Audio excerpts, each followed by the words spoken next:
a couple things that are going on in conjunction with this. The market priced in a lot of move today. And when we set this up, I sent into the main room a little bit earlier where that calendar could be traded and what we might look at in conjunction with that calendar. So for those of you that are in the main room and saw the text I sent out, the idea is whether we're doing butterflies, which we wouldn't do the butterfly on this one today, it doesn't meet the qualifications for our earnings butterflies that we'll be talking about likely tomorrow and Thursday for Wednesday night, Thursday morning, or Thursday night, Friday morning earnings strategies. But this is doing exactly what we expected it to do. Let me show you. Let me get into a little bit of the nitty gritty here as we're looking at this pre and post this response. So we were trading down, we were back and forth, and all of a sudden, kaboom, right? It looks monstrous, a monstrous, huge move in the market. Is that what we expected? I want you to think about that every time we look at earnings. Is this what we expected? And when I say we, it's the collective we, it's the royal we. We're looking at this from the view of what did the market expect? Therefore, what did the market makers price in? What is it that we would really be looking for as an opportunity in this trade? And so where did we go? We went from the market close at 169 all the way up to 178.95. Do we have the earnings? What do you think? Do we have the earnings? Have you seen anything? Yeah, we do have the earnings. They're out. We're just not showing it here. So let's see what the earnings report says. But in the end, I don't care. You shouldn't either. And the reason why we don't care about what those earnings are is because the market makers are really good and really efficient at pricing things in. So as we went into the last few minutes of the market, I want you to see, I just grabbed this about 5 minutes before the close. And the main thing I want you to see, good morning or good afternoon, Mark. No, good morning is not morning anymore. Good afternoon, Mark. Hey, how are you doing? So as we're looking at this, the main thing I want you to see is the market is really good at pricing in what it thinks. The market's makers are good at defending against what it thinks is going to happen. So thank you, Dimitri. Dimitri just posted it into the chat. What did we get? $2.12 earnings per share versus the expected 184. And so when the market makers are pricing that in, you can say, okay, they're going to price it in with this $11 move. And when we're at the moment I took that screenshot, you can see we're at 169. Well, what's 169 plus 11? That is 180. Okay, we're just really past 180. So as we're looking at that, we're looking at 180. I am live, Rosario. Thank you for asking. I hope that is concern for my health and well-being, I'm assuming. So as we're looking at that screenshot, you see that $11 move right up to that target. And look, where did we go? $11 move, but $11 move from here. As we go into the end of the day, $11 would have put us at 180. Where did we go? 179. So they're good at this. Would you agree?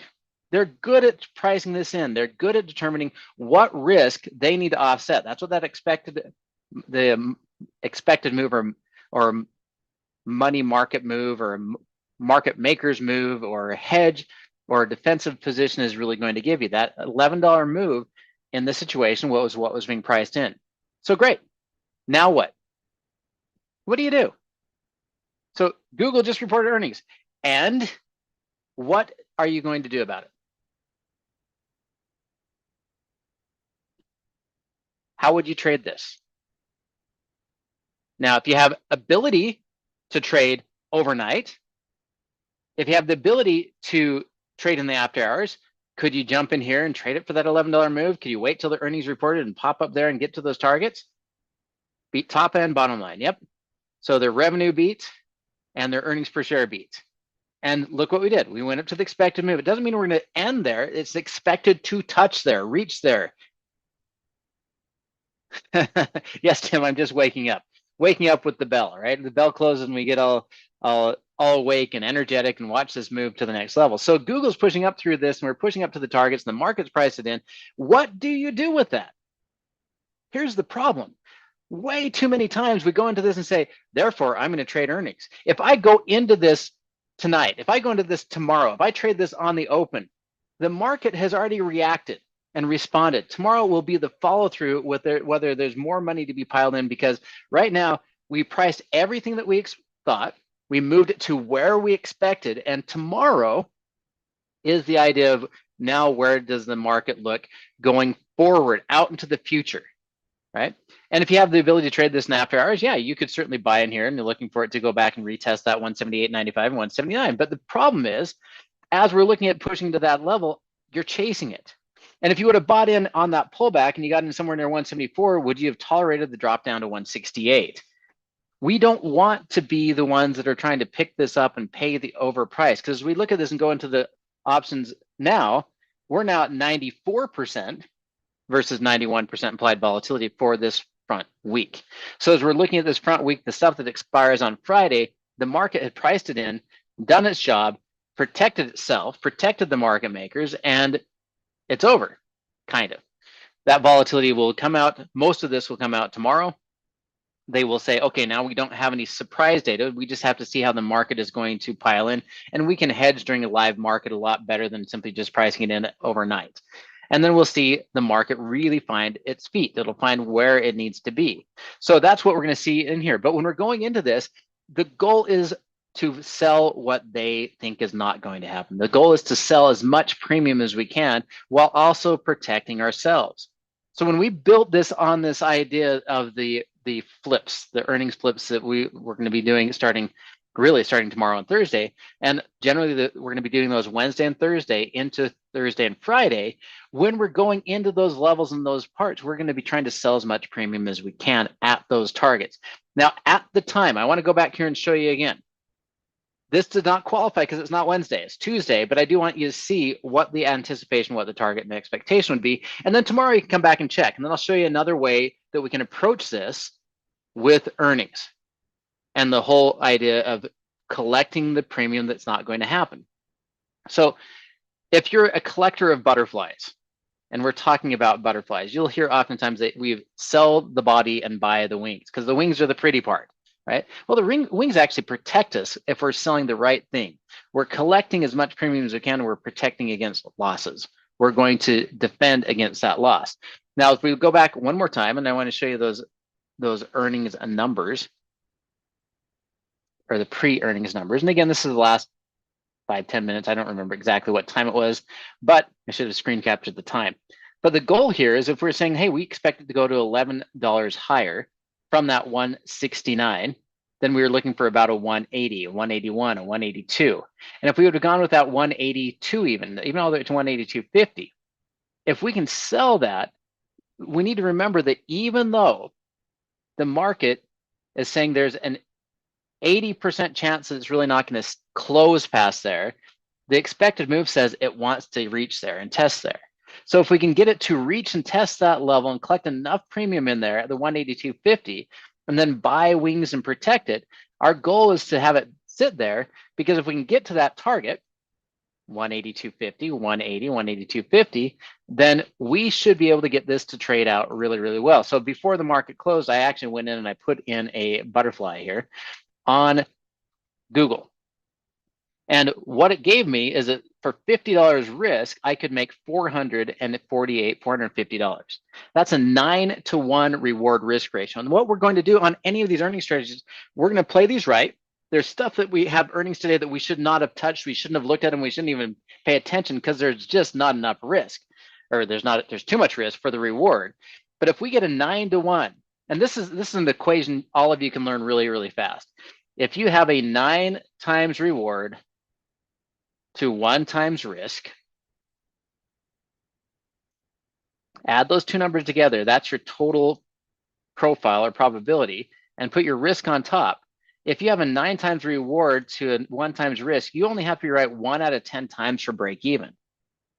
These expected moves are like a magnet. One side or the other will want it to reach at some point. And if we know that Google's going to beat earnings, if we know AI is a hot topic, if we see the market pricing it in going into the close, we could have felt pretty confident with, hey, you only have to be right 1 out of 10 times to hit this level, and we've already done it.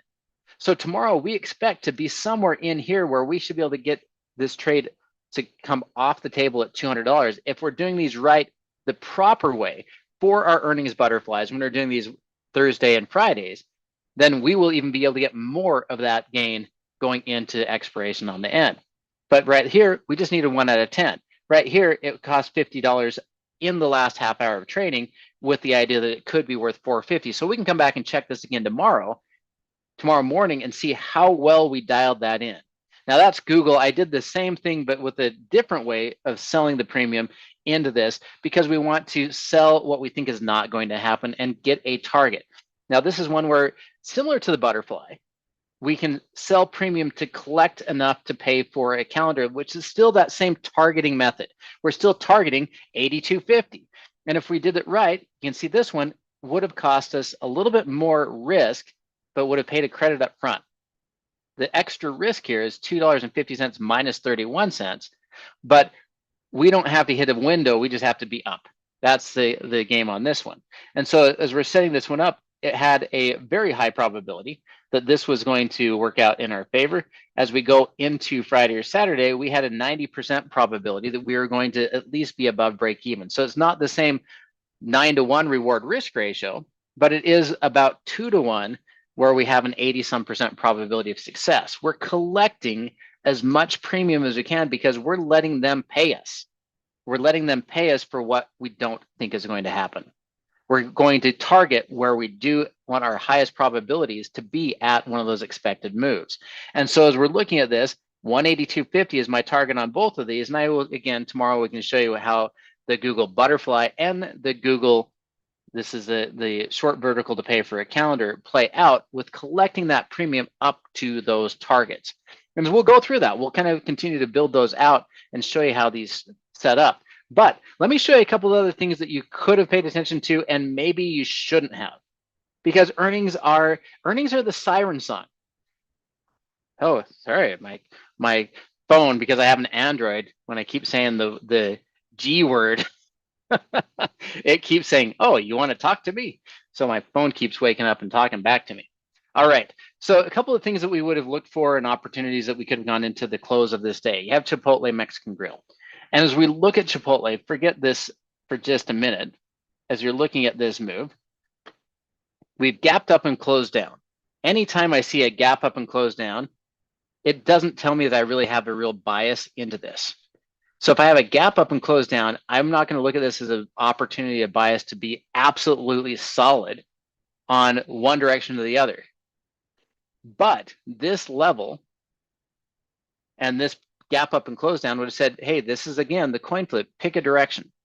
And even on the one that we are setting up and say, let's go ahead and put this on with the idea that we are going to keep going higher. Even if we would have done that, the risk associated with this, if we could have priced it the same way as we did Google, if we paid $50 on Chipotle and $50 on Alphabet, how about I do it that way? That way my phone doesn't keep getting upset with me. Great. If this one's worth $400 tomorrow, and this is a loss of $50 because it gapped down and closed down, is completely collapsing, I still come out ahead, don't I? Significantly ahead. For every $50 risk, if I can hit this target, I'm not even putting the full gain that we can get in there. Even if we only did $300, well, then we're still netted out $250, which means I made $125 per trade, including the loser, against a $50 gain. So this is 5 times reward risk on those payouts, just in these last two. So when we're looking at this, we're going to look for a couple of things. We want to have good liquidity, good volume.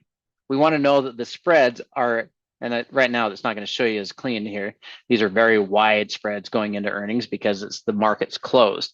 So when we look at those screenshots, when I show you those prices in that last half hour to an hour, you want to make sure, my rule, that you have a tight enough bid and ask is you look at the distance and strikes, which in this case is $1, and then look for 10% between the bid and the ask on the options you're looking at. 10% of the distance and strikes as distance and bid and ask.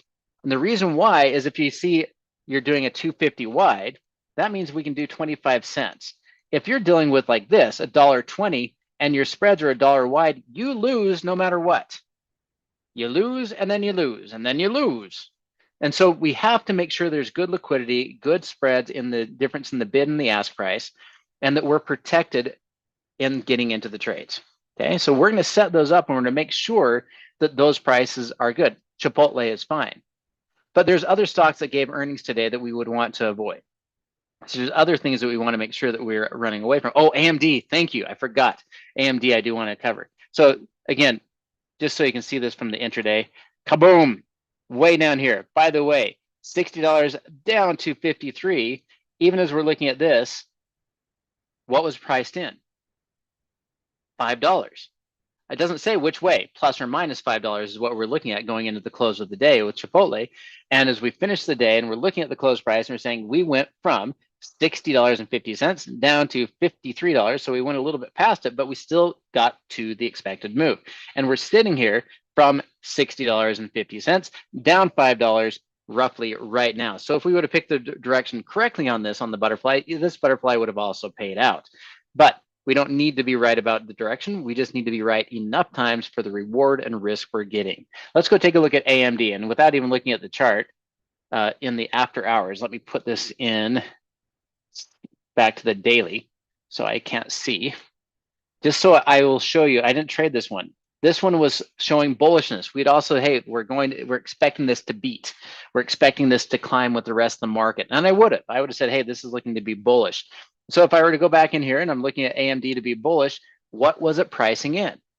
We're going to look at that 14 points. That means it would be pricing in a move from the close of the day, the last trade from 166 up or down $14. So we could be going to 180, we could go down to 152, and that would be what was being priced in. Now, the Dimitri reports that the Q3 adjusted came in right as expected. Revenue is higher, but the earnings came in right as expected. And so meeting expectations usually means weakness, but let's take a look. If we're looking for that $14 move up, we're looking for a tag of I'm sorry, I did my numbers wrong, 180 or a fallback to 152. Now, if we take a look at the chart, drop this down intraday, take a look at the 15 minutes, and we're looking for that 14 move down apparently, and that means we're still looking for it to drop down and tag 152. They missed. And here's the thing. We could do the same thing on Pfizer. This is the problem with when we're betting on directional moves if we assume that we're right. The market also assumes it's right. The market also prices in all expectations. You take a look at Pfizer yesterday, and Pfizer, on these earnings, they beat expectations by nearly double. They destroyed all expectations. They completely obliterated any number that we needed to be beat, and we saw the market spike up and drop down. This move, this situation here, is showing you it doesn't matter whether you think you're right. It doesn't even matter, and I like Don likes to say, even if you secretly had the actual earnings number, it's not about whether you know what earnings are. It's about what the market priced in, what the market makers are expecting, and what they hedged against. Now, when I say priced in, if we're pushing prices higher, we're pricing in some sort of outcome. If that outcome, like AMD just happened, AMD comes in and says, hey, we beat revenues but only matched on earnings. This was pricing in better than expected earnings per share.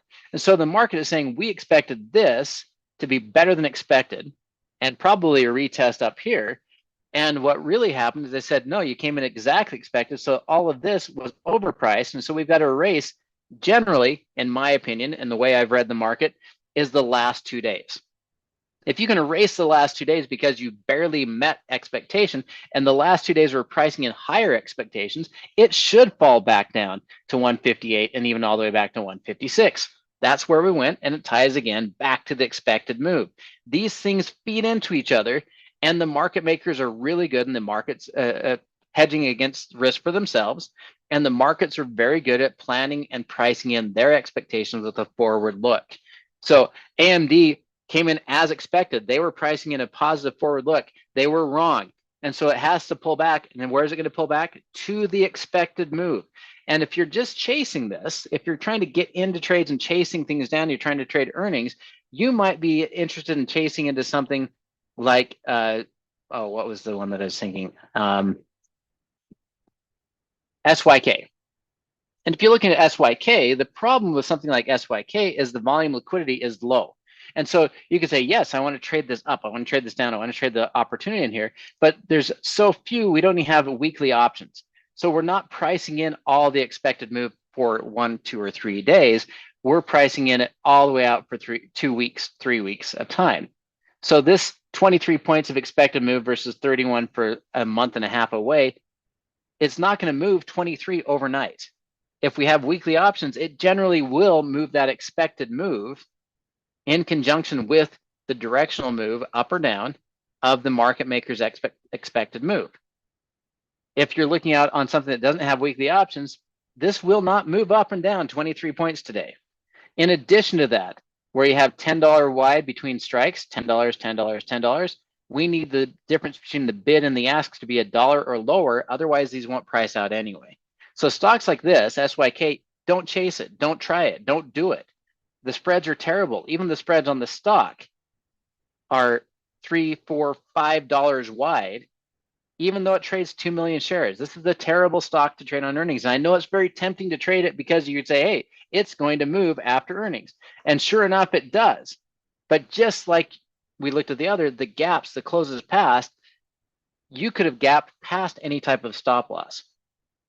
Even if you gap past the stop loss, the danger here is if you're saying, I put a stop loss at 166, if you skip past that and end up in the next candle at 168, and then the spread is $5 wide, you might have said, I wanted to get out at 366, and you might have got filled all the way up here at 368 plus the $5 spread, so you're all the way up at 373. So if you're not aware of the liquidity and how to trade these properly, even when you think that you have your risk controlled at 366, you might be risking another $7. And if you're risking another $7, can you imagine risking 10 to 20% more than what you thought your max risk was?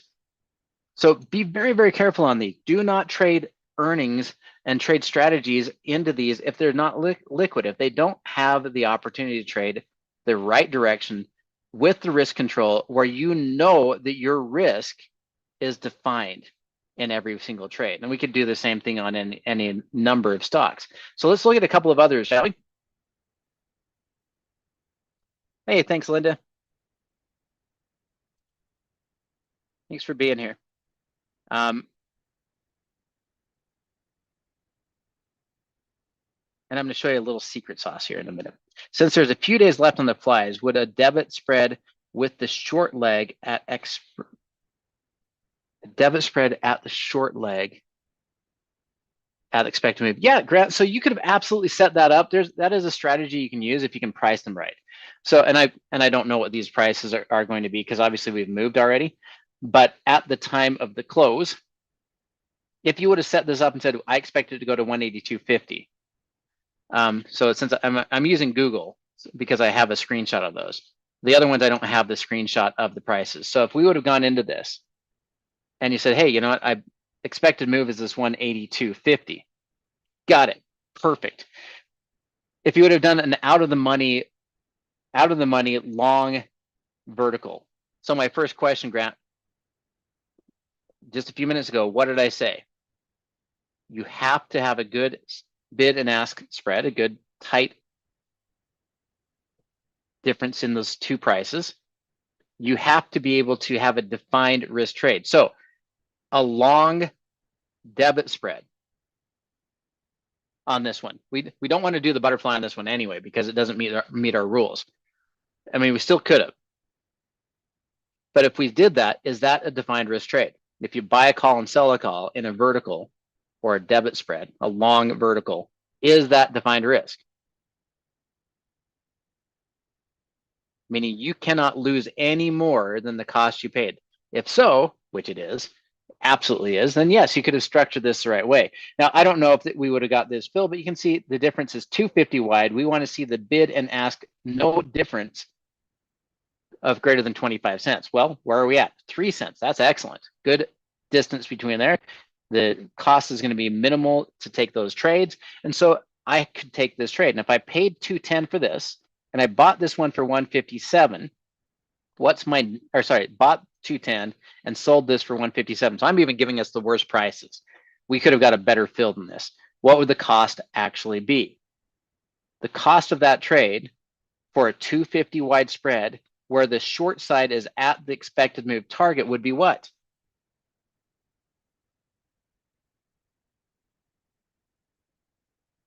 $0.67, right? Nope, 57 cents. Hang on. 210 minus 150, 150. We get 157 back. I did that wrong. So 43.53 cents. So it cost us $53, 53 cents per contract option, or $53. I'm looking side to side and it's throwing me off. $53, and the potential is 250. So what was the reward risk? You might have been able to get it for 50 cents. Easier number.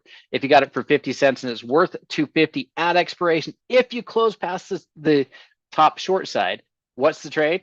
5 to 1. If it's 5 to 1, how often do you have to be right? 1 out of 6 times. You have to be right 17.5% of the time. Now, the trick with this is you literally have to close past that 82.50 on Friday.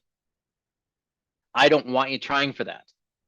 So the butterflies are giving us 8 to 1, 9 to 1, 10 to 1 on some of those, and we'll be doing those starting tomorrow. But these out of the money still give you 5 to 1. Can you be right at least 17.5% of the time with an expiration or holding it through expiration past that target? Sure. Remember, this expected move is a touch. We're not betting on it closing past there. We're expecting to touch there. So really what we're hoping to do is I would try to get out of that trade over the next 2 or 3 days and try to take out as much of the profit as you can, but not plan on holding it through expiration. Because even if it was at the money tomorrow morning, that would give you a 50-50, right? A 50% probability of closing past, because if you're at the money, your delta is 50.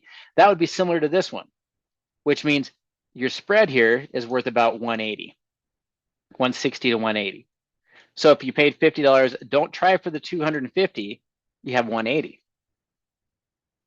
So yes, I would get out of that if it touches and closes below the expected move tomorrow, for sure. I would be looking to exit, take your profit. Steve Miller banned that and take the money and run. It is not a candidate. Pete asked the question, so is it not a candidate for the butterfly because we have too much time?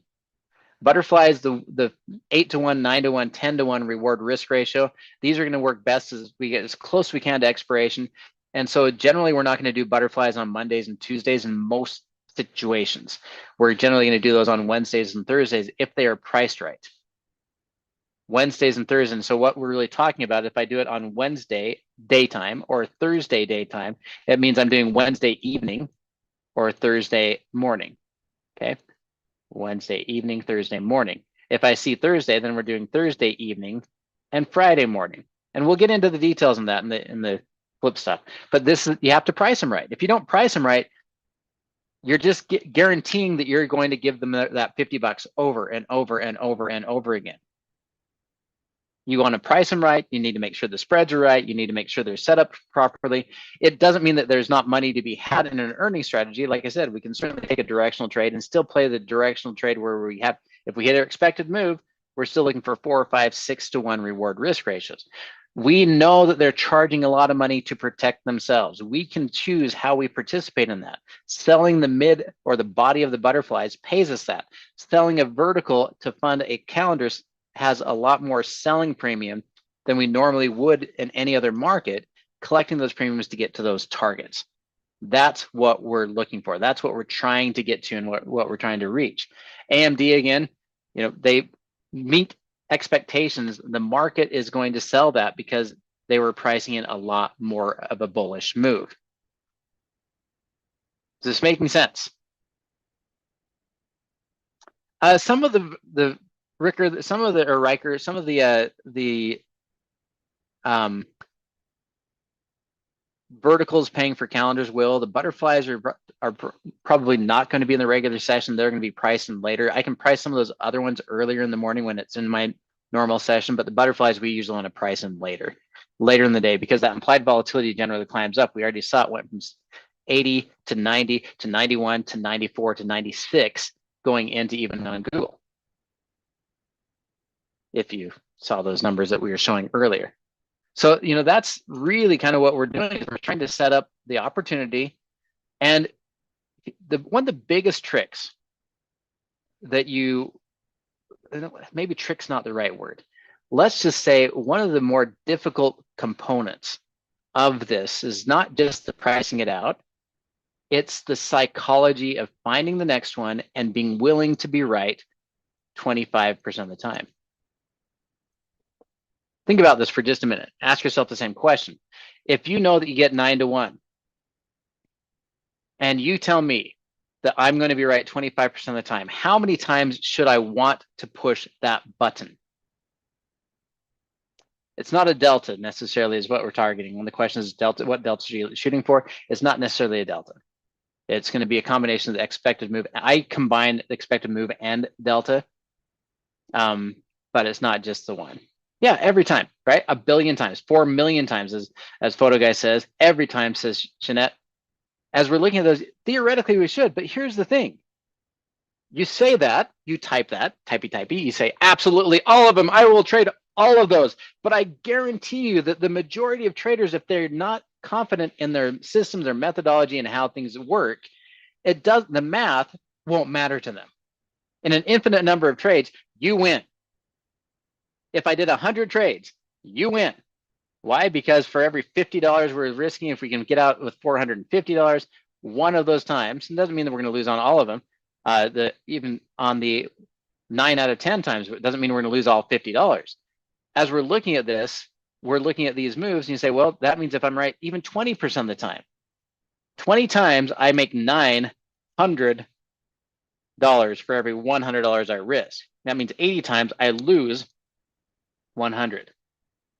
Now, over 100 trades, you should want to say every time, because that would be $18,000 here, and that would be $800 here.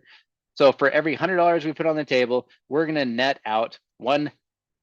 Did I do that right?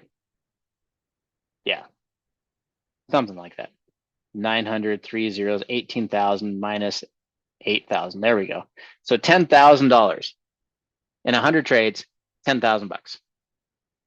And we never risk more than $100 to do that. Yes, you're right. Every single time. You should want to every single time if you know the data, know how to set it, know how to price it, know how to set the markets. But the problem is that they've done studies on this. And if you are like many traders, and I'm not saying you are, I'm saying that some of you are. I'm not looking at anyone in particular. But the fact is they've done studies and they found that the majority of traders will not tolerate 7 losing trades in a row. In fact, approximately 99% of traders will not tolerate in a system 5 trades in a row that lose. So at the end of the day, you have to have the confidence, have to be able to know that you've got your numbers right, you've got your reward risk right, your probabilities right, and that you know how to get in those trades and out of those trades. And so as we're watching for getting in and out of those trades and timing those trades and setting up the risk, it is better that you know exactly how to do it and that you trust the system, trust the methodology, and trust the math. It's not that the math doesn't work. It's that we, for some reason, after we have 4 losing trades, 5 losing trades, 99% of traders will not push the button the 6th time. Mathematically, we should. And by the way, if you're looking at this and you're looking at even just a 3-to-1 reward risk ratio, you can have 14 losing trades in a row. Statistically speaking, it is not uncommon to have 14 losing trades in a row. That is a common losing streak. But you can also have 7 winners in a row. And if you're making 7 winners at 350, ooh, that's nice. We like that. But you've got to make sure that you run the numbers and make sure that the data works and that you know how often you're going to hit your target. We don't know which side it's going to go. We saw AMD meet expectations and fall. You saw it, I saw it, and it fell. Where did it fall to? Right to our expected move. Beautiful. I just happened to be not on the right side of it. Well, that's okay because I was on the right side of Google. And so when Google goes up and hits its expected move and AMD misses it, it's the combination of all these. And so my view is either you have to have all the trades set up and done and planned and strategized on, or you have to be really, really lucky. And I can't trust on luck. So I want to have 2, 3, 4 trades going at the same time, because if I have 3 losing trades and one winner at the same time, my mind doesn't see this as I lost. If I net this out and it still ends up positive in that day of trading, to me, my brain says, yep, you're winning. Good job. High five. Let's go. And that's how it works. So tomorrow morning, we have some things that are going on as well. So we've already talked about the earnings here. We could go through Caesars. We could go through some others. And just really quickly, I just want you to see why we do what we do, why we structure these the way we do. Caesars, which, yeah, they have weekly options. The spreads are nasty here in the after hours. I didn't screenshot this to see if they're any closer. This, to me, would not qualify if it was bigger than 10 cents wide on each of the bid and ask on each strike. I don't know what it did. I didn't get the screenshot, but just so we can see, it's pricing in 275. I don't know where this went, so let's take a look. Did it go 275 lower? Well, what's 275? I got to find my close price. 275 from 45.24. What is that? 42.20 or 42.75? Look at this. The tail went through, hit the expected move, 42.75, came back up, and in this area. Now, if you would have asked me before this earnings, I don't know if it priced well because I didn't try to trade Caesars, but if you would have asked me, if you've been to our Friday call, if you were to Friday Live with Brandon and I, what have I been saying about the leisure industry, including Caesars Entertainment? I didn't take the trade, so I can't break my wrist by patting myself on the back here, but you know I've been saying I want to short, fade, go bearish the leisure industry. And so as I look at this, I'm looking at it going short and fading the leisure industry. I would have bet against Caesars. And it did hit the expected move. I don't know how this is going to look tomorrow morning, but it does look like it's going to be pricing in a bearish move and hitting my target. I didn't trade the trade, so it doesn't really mean a lot to me, but it still would have been the strategy. I would have been fading that. So I can put, even though it is kind of a coin flip, we don't know how the market's going to react. We can still put the edges in the market and say, you know, the market is always right except when it's wrong. And I know that sounds silly or oxymoronish, but definitely moronish. But it's true. The market is really good at pricing in their forward-looking expectations. And they're always right except when they're wrong. So they priced in better than expected earnings for AMD and it missed. Caesars and the entire leisure sector is struggling. I would be betting on bearish and still playing it for the butterfly, if it was a butterfly, down to its target. And you can see it's hit the target almost perfectly. It's hit the target. So something in the leisure industry, I could certainly set up that trade as well. Now, tomorrow morning, and I don't know how this will play out, but this will be my little parting thought to you as we go into this. Tomorrow morning, we have Eli Lilly, AbbVie, Caterpillar. I mean, we could also go into ADP. It's not my favorite. I like to have a lot of liquidity in these, but something we can look at going into tomorrow. So let's take a look at Eli Lilly. Eli Lilly, again, it's not a butterfly qualifier. It doesn't qualify for butterflies here. But does it qualify to collect premium and have a directional bias? Well, if I look at Eli Lilly, and we don't care what it's doing here, okay, we really don't. It's just little gaps. It's not earnings. It's not pricing in earnings. This is where we're at. Now, there's a slight bullish bias in here, and I would look at that and say, is there enough bias that I should be able to, that I should pick a direction on this, or should I look at other factors? Well, this might be enough bullish bias. So if I'm looking at Eli Lilly, its expected move is $55. Well, it's a $900 stock. And so sometimes we see these huge stocks, we think, I can't trade that. I certainly can't trade earnings on it. I'm not going to put $900 times 100 shares and try to trade $90,000 worth of stock on an earnings. That's too crazy. It went $8 today. Well, the expected move is $55. Huge, huge on huge. Now, it is pricing in some bullishness, but so is Pfizer. You'll have to decide if you want to take a directional bias on this and set up the trade. But what I'm going to encourage you to do is look at 55 compared to the end price, the last price of 903.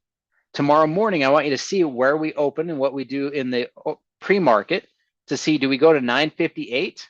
Do we drop down to 940 or 953? Just kidding.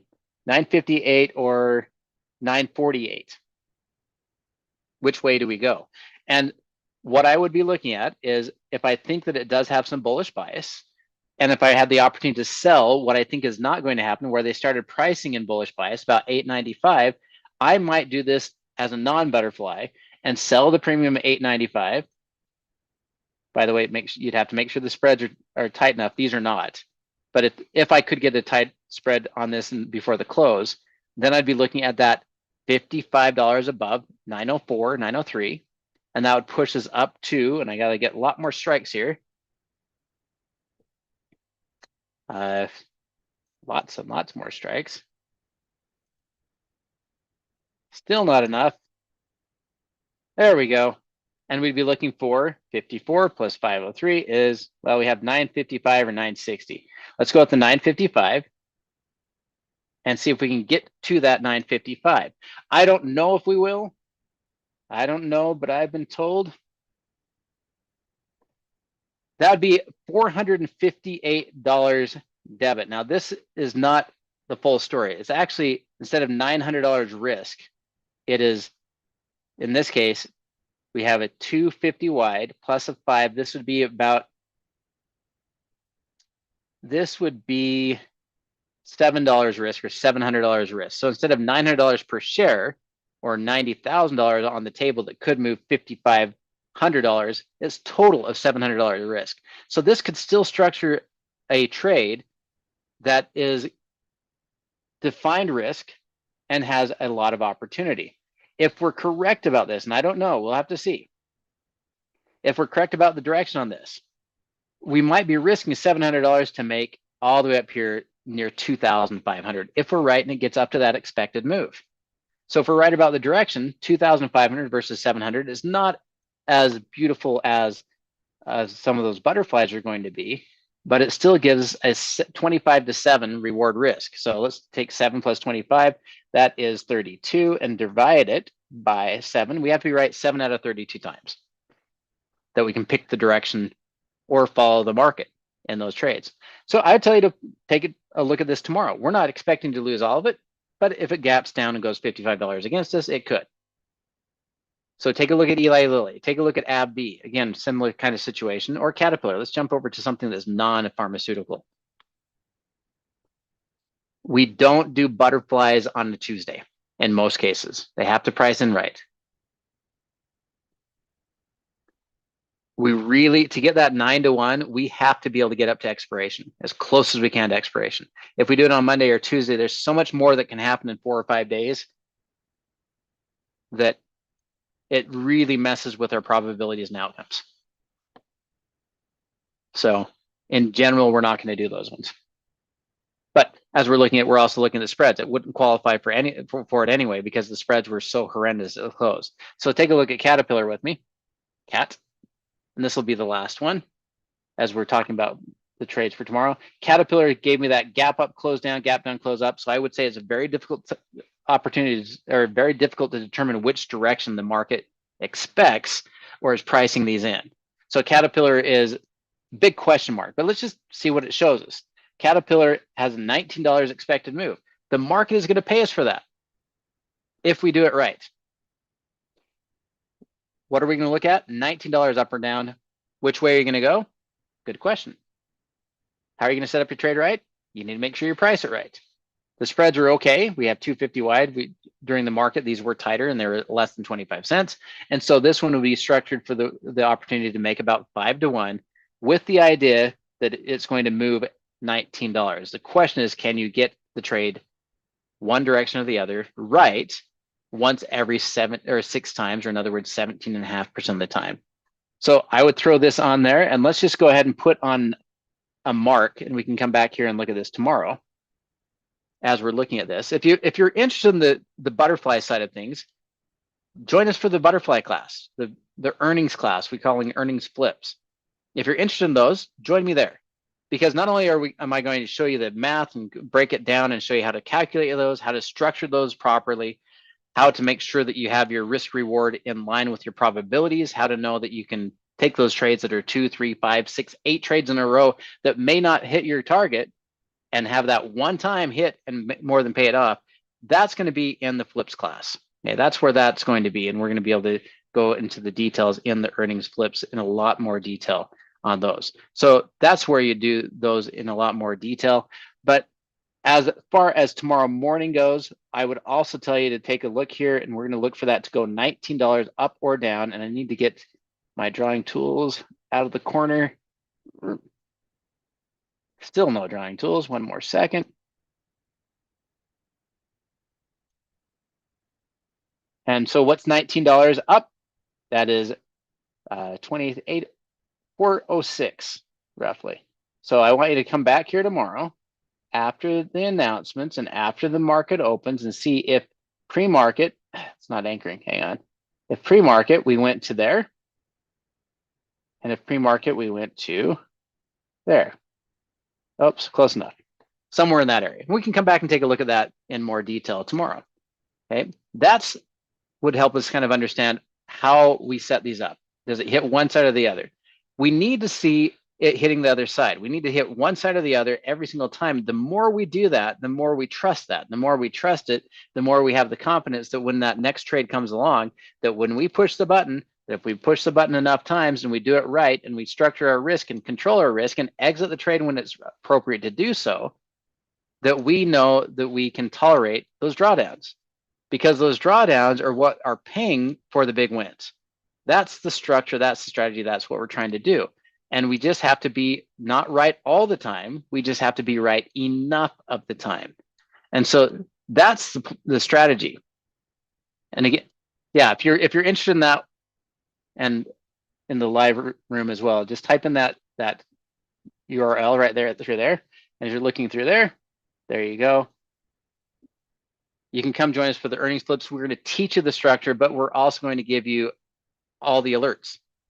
And we're going to average probably about 3 to 5 butterfly earnings all the way through the main ones, the big ones. Not all qualify. You have to price these right. Not all of them qualify. And you do want to make sure that you are protected against the downside, and you're making sure that your structure is right so that you can tolerate trade after trade and make sure you hit your targets and then get out of the trade. So if you want, just type that in, just go to TheoTrade.com and then put in flip/flip, and I'll paste that here for you again. And there you go. And join us. We're going to be able to do that here. We got these earnings. We're going to walk you through how to do that, the structure, the plan. And think about it this way.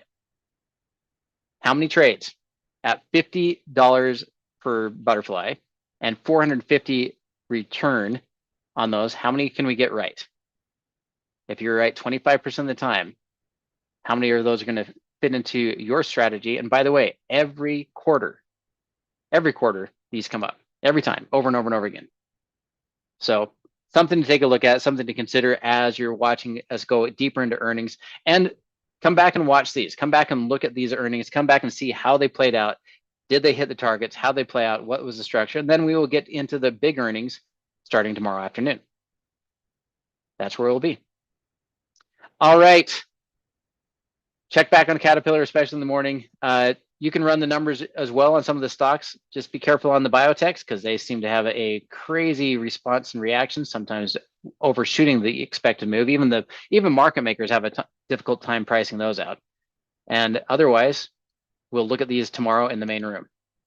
All right, we'll do it again.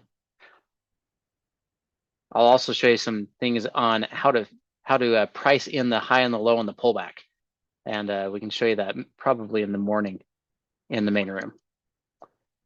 All right. Okay, everybody, have a great night. We'll talk to you again in the morning, bright and early. Be kind, be safe, be smart, and we'll see you shortly.